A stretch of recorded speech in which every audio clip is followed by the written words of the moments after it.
Hello students, मैं हूँ आर्यन और आप अपने favourite YouTube channel M science classes पे। और आज हम बात करेंगे बहुत ही इम्पोर्टेंट टॉपिक केमिस्ट्री का, जिसमें acid, alkalis and salts.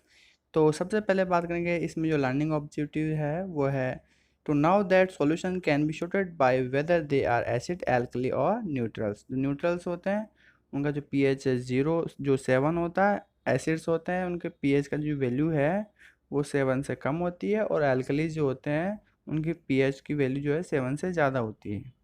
To understand that alkali react with an acid to cancel it out, and to now that indicator show you how acid or alkaline NH solution is। तो first बात करते हैं अपन acid and alkalis की। तो when a substance dissolve in water it make a solution. तब किसी पदार्थ को अपन पानी में मिलाते हैं तो सॉल्यूशन बनता है, विलेन बनता है। और solution can be sorted by whether they are, वो एसिड भी हो सकता है वो सॉल्यूशन, एल्कली भी हो सकता है और न्यूट्रल भी हो सकता है। जब आपका ऑक्साइड नॉन मेटल हो और उसको कोई यदि आप वाटर में ऐड करते हैं, डिजोल्व करते हैं, तो एसिड का फॉर्म होता है। जब नॉन मेटल जो ऑक्सीजन से रिएक्ट करता है तो नॉन मेटल ऑक्साइड बनता है, जो कि वाटर से रिएक्ट करके एसिड का फॉर्म करता है। Acid have a sour taste, खट्टे होते हैं स्वाद में, और दे आर कोरोसिव होते हैं, संक्षारित करते हैं। आप देखते हो कि जंग लग जाता है तो एसिड का कारण है ये। Acid react with metals and carbonate. तो मेटल जब एसिड से रिएक्ट करता है तो सोल्ट और हाइड्रोजन फॉर्म होता है। जैसे मैग्नीशियम HCl से रिएक्ट करता है तो मैग्नीशियम क्लोराइड और हाइड्रोजन गैस फॉर्म होती है। हाइड्रोजन गैस जो है ज्वलनशील होती है। एसिड जब कार्बोनेट से रिएक्ट करता है तो सॉल्ट, वाटर और कार्बन डाइऑक्साइड का निर्माण होता है। तो सल्फ्यूरिक एसिड जो है कॉपर कार्बोनेट से रिएक्ट करता है तो कॉपर सल्फेट, वाटर और कार्बन डाइऑक्साइड फॉर्म होता है।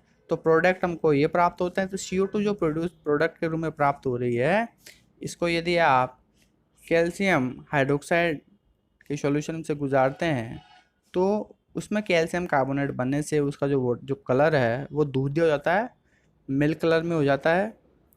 इसके साथ ही अपन देखेंगे जो एसिड है, they are many acid presence in our everyday life. जो अपने लाइफ के अंदर कई प्रकार के एसिड्स है, जैसे लेमन जूस है उसमें सिट्रिक एसिड पाया जाता है, विनेगर है उसमें एथेनोइक एसिड पाया जाता है, और कुछ सम स्ट्रॉन्ग एसिड यानी ऐसे एसिड जो कि जल में पूर्ण रूप से आयनित हो जाता है, आयनाइज हो जाते हैं। तो ऐसे एसिड जो है आपके स्ट्रॉन्ग एसिड होते हैं, जिसमें हाइड्रोक्लोरिक एसिड है, सल्फ्यूरिक एसिड है और नाइट्रिक एसिड है। और कुछ एसिड ऐसे भी होते हैं जो जल में पूर्ण रूप से आयनित नहीं हो पाते हैं, जिनमें एथेनोइक एसिड है, सिट्रिक एसिड है और कार्बोनिक एसिड है।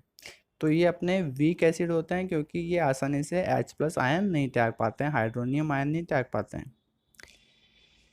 फिर बात करते हैं अपन न्यूट्रलाइजेशन। तो न्यूट्रलाइजेशन का मतलब होता है जब एसिड एल्कली से रिएक्ट करता है तो उससे सॉल्ट और वाटर फॉर्म होता है। तो एसिड के एसिडिक कैरेक्टर और एल्कलाइन के एल्कलिक कैरेक्टर जो है उसमें आपस में कैंसिल हो जाते हैं, जिससे इसका जो है सॉल्यूशन न्यूट्रल हो जाता है, उसके pH की वैल्यू 7 हो जाती है। तो इसलिए इस रिएक्शन को न्यूट्रलाइजेशन रिएक्शंस कहते हैं। और इसमें जो है सोल्ट और वाटर का निर्माण होता है। जैसे HCl NaO से रिएक्ट करता है तो NaCl और H2O का निर्माण होता है, और इसमें सोल्ट का निर्माण होता है। ए सोल्ट इज मेड। सोल्ट जो है द सोल्ट में depend on the acid and alkali use. क्या आपने किस प्रकार का एसिड और एल्कली यूज लिया है उस अकॉर्डिंग अपने सोल्ट का निर्माण होता है। तो the salt contain the metal atom from the alkali and part of the acid molecules. दोनों का ये पार्ट होता है। The salt of sulphuric acid are known as sulphate, क्योंकि इसमें सल्फ्यूरिक एसिड के अंदर SO4- 2 जो ग्रुप होता है वो सल्फेट का होता है। और यदि HCl से बनता है तो क्लोराइड, और यदि नाइट्रिक एसिड NO3 से बनता है तो नाइट्रेट। तो लास्ट में नाइट्रेट या NO3 लगा हुआ है तो HNO3 से फॉर्म होता है ऐसा सोल्ट।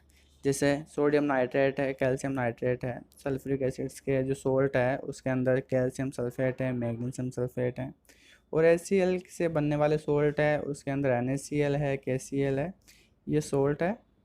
फिर एल्कलीज, तो many everyday substance are alkalis, they are feel softly and they are corrosive, ये भी कोरोसिव होते हैं।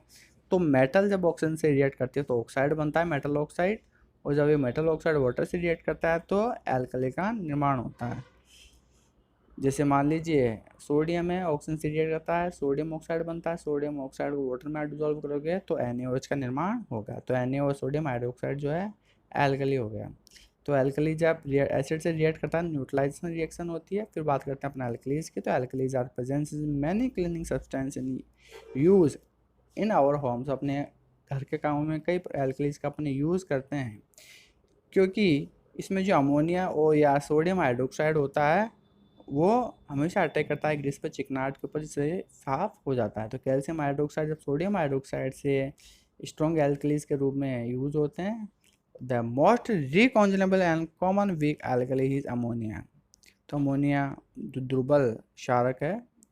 इंडिकेटर यानी सूचक, सूचक ऐसे पदार्थ होते हैं जो कि अम्ल और क्षारीय गुणों को अपने रंग में परिवर्तन करके प्रदर्शित करते हैं। तो indicator help you find our whether a solution is acidic और नॉट, एसिडिक है या नहीं है। तो ये जो लिटमस पेपर होते हैं ये भी जो है एक तरीके से इंडिकेटर का काम करते हैं। एक रेड लिटमस पेपर होता है और एक ब्लू लिटमस पेपर होता है। तो the change colour is acid और अल्कलाइन सॉल्यूशन, और different indicator change to different colours. Litmus test की अपन बात करें, जैसे अपने पास में जो एग्जाम्पल्स के रूप में लेमन जूस है, अमोनिया है, मिल्क है, विनेगर है, कार्बेटरी है। तो यदि आपका लिटमस रेड हो जाता है तो एसिडिक, और यदि लिटमस ब्लू हो जाता है तो अल्कली। तो litmus is indicator it change colour in acid and alkaline solution. तो litmus is red in an acid और litmus is blue and alkali. एक होता है यूनिवर्सल इंडिकेटर, जिससे कि अलग अलग कलर से अपन उसके पीएच की वैल्यू का भी हमको को पता लग जाता है। तो यूनिवर्सल इंडिकेटर में change colour in acidic and alkalis.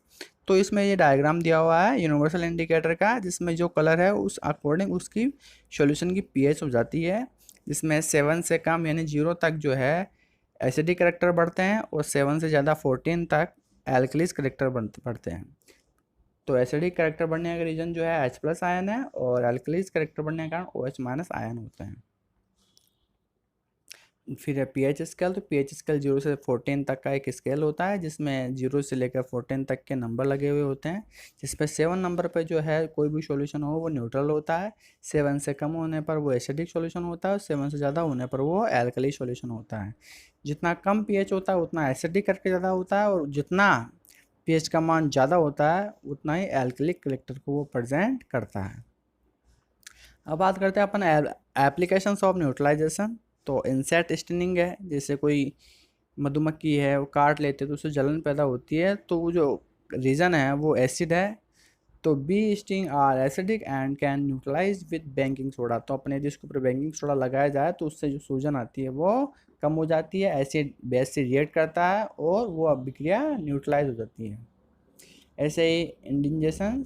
तो अवर स्टोमक कैरी अराउंड HCl। तो अपने जो स्टोमक होता है आमाशय, उसमें HCl अम्ल पाया जाता है, एसिड पाया जाता है, जो कि अपनी आंतों के आंतरिक संरचना से रिएक्ट करके उसमें छाले पैदा कर देता है, इससे जलन होती है और उस जलन से दर्द होता है और एसिडिक डकारी आने लगती है, तो इसको हम एसिडिटी भी कहते हैं।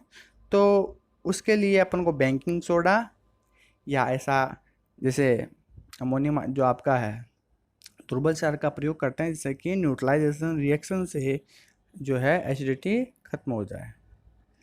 इसके अलावा जो यूज़ है जैसे सॉइल ट्रीटमेंट है, अम्लीय वर्षा, जब पीएच की वैल्यू 5.6 से ज़्यादा हो जाती है वर्षा जल के पीएच की वैल्यू, तो उस कंडीशन के अंदर मृदा के अंदर एसिडिक कैरेक्टर बढ़ जाते हैं, जिससे जो प्लांट होते हैं वो प्लांट पूर्ण रूप से डेवलप नहीं हो पाते हैं, जल जाते हैं। तो उसकी अम्लता को कम करने के लिए, एसिडिटी को कम करने के लिए उसमें क्षारक मिलाए जाते हैं, और वो क्षारक जब इन अम्लों से क्रिया करते हैं तो न्यूट्रलाइजेशन से जो है सोइल जो है उसका ट्रीटमेंट अपन कर सकते हैं। फैक्ट्री वेस्ट है, फैक्ट्रियों में कई जो वाहित जल होता है, वाटर होता है, वेस्ट होता है, जो बाहर निकलता है तो वो एसिडिक होता है। तो एसिडिक के ऊपर यदि अपन कोई एल्कली से यूज़ करें तो उससे वो न्यूट्रलाइज हो जाता है।